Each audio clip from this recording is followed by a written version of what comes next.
Welcome back to another weekend session of Terminal Guru. Today we are going to look at Python library called Selenium and how you can use it to automate web-based tasks. It's available on PyPy and you can install it through pip. It's available on GitHub. It has an extensive documentation which I'll put the link in the description box.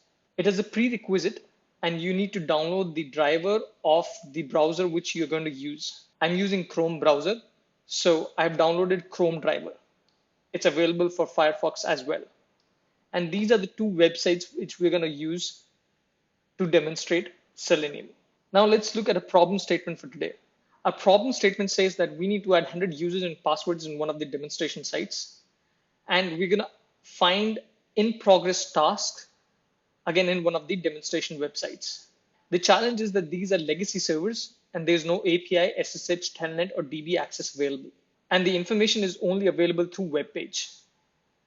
I want to emphasize that if you have any other interface available, for example, if you have API, SSH, or Telnet available, use that instead of Selenium, as Selenium doesn't scale well with dynamic data.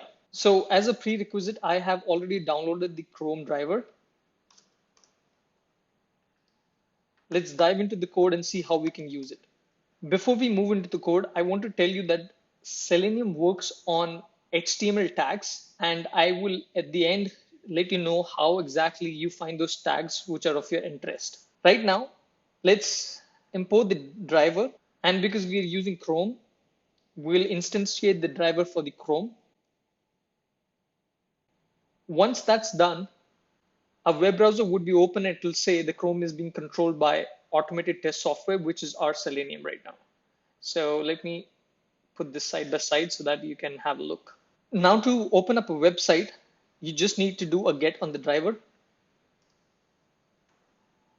Now our interest is these two input boxes, and we're going to add username and password over here.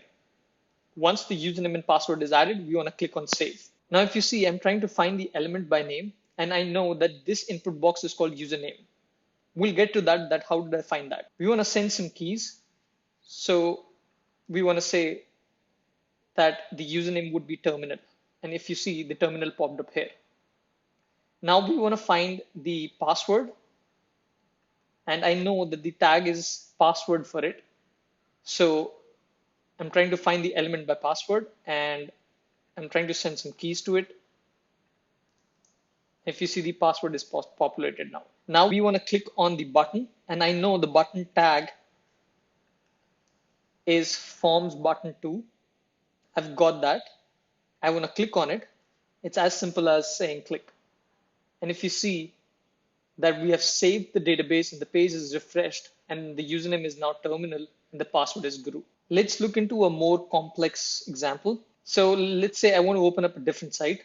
Now this is a site which has tables and the data seems pretty complex. And we want to find only tasks which are in progress. So what I can do is I can find the table first, and I know the ID of the table. After that, I can send in some keys and say I want to put it in progress. So if you see, in progress came in here. Post that, I want to find in all the table elements. So I can find all the table elements by XPath. Don't worry, I'll explain that in the end. And I want to find all the selected elements that start with TR. Now, if I perform a for loop on this,